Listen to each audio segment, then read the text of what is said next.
Hello everyone. In today's video, I'm going to share with all of you my experience of when I had to first time let someone go from a job, or for lack of a better word, when I had to terminate someone's employment as a first time manager. So let's get started on the video. And in this video, I will be sharing not any theory, it's my experience.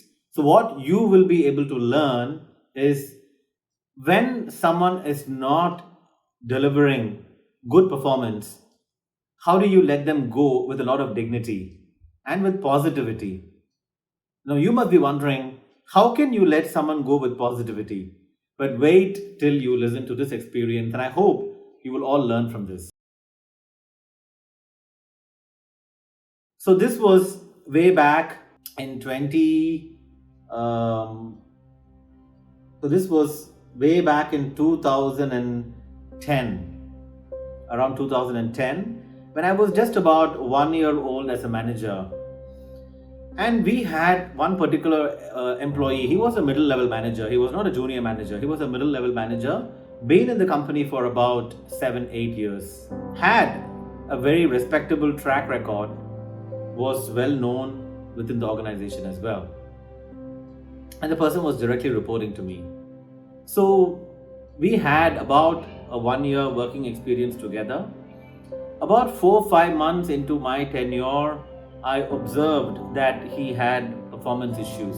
So the person used to not deliver his targets.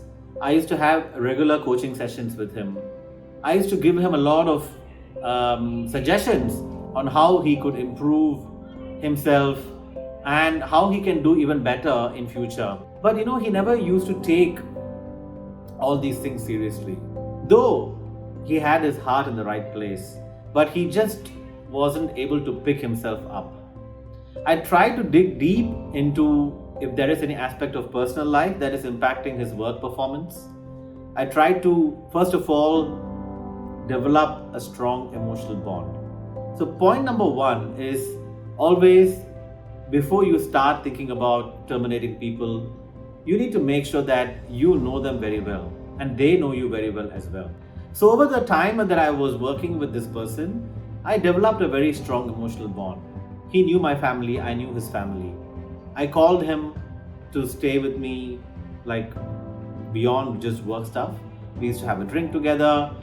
So he understood what kind of manager I was, what kind of leader I was, what was my expectation. And this really helps, not only, of course, in terminating people, but you must be wondering how can you use it for terminating people, and I will come to that.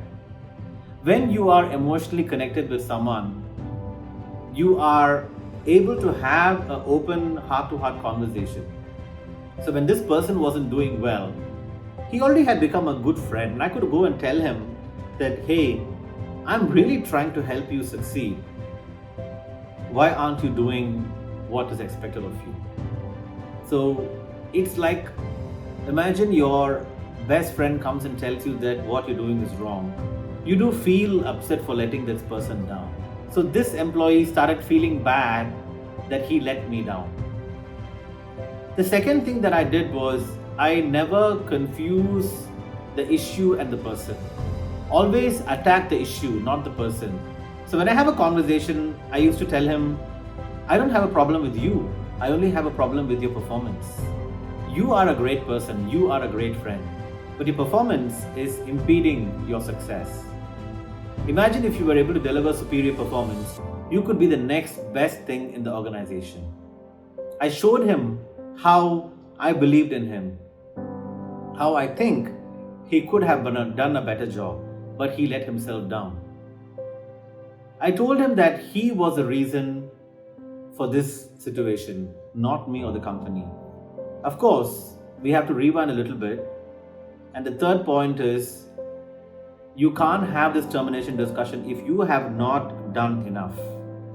So apart from setting a strong emotional bond, secondly, not attacking the person but the issue, the most important thing is that emotional bond that I mentioned and having regular conversation. It should be not a once a quarter discussion. I do performance discussions every month. Every month I tell people what they have done well, what they can do even better. how they can really take themselves to a new level. And that's what I did with this person. And then the fourth point is actually having the discussion. It was the first time I was having the discussion. Like everyone else, I was scared too. But remember, the only way is to just have the discussion and just do the talking and just deliver the news. So I called this person and without beating around the bush, I told that person, hey, we have a problem, we have a situation. This is the situation. We have been working with you. We have been helping you improve your performance. I showed him records of how every month I'm giving him feedback, how I'm giving him actions to improve. But I haven't seen any improvement over the last 6 to 8 months since I started giving this person specific feedback. Then I told him how I like him, but I have a problem with his performance. And I told him how his performance was impeding the whole organization. I showed him the mirror. I showed him a perspective. And in the end, when I finished the conversation, he wasn't angry with me. He was thankful to me. I told him, find a job that is suitable for you, and I will give you a good reference as well. Remember, nobody is bad overall. It's just that the work culture, the work kind of work maybe doesn't suit their style. And earlier you inform them, the better for them. They can find a better job and they can succeed somewhere else. If you delay because you feel bad, because they have a family, most of the times we don't like these discussions because we feel sorry for them. Oh, iska family hai, kya karega, wo paisa nahi hai, how will he survive? All these things becomes a problem and we never do it.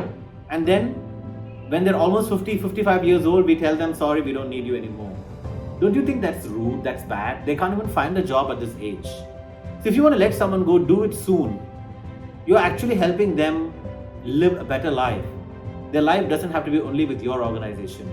So be brave, be bold, just bell the cat.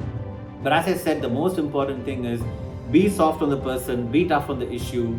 And prior to having the discussion, you must have spent enough time mentoring and coaching them to help them improve in a very genuine way. I hope this simple personal experience of mine helps you discuss with your colleagues and team members tough conversations. Even if you're going to be a budding manager for future, listen to this video. It's very, very important for you. Do watch the other videos I've been sharing on helping you become a better version of yourself. Till I see you next time, stay fit, stay positive, keep chasing obscene success. Thank you.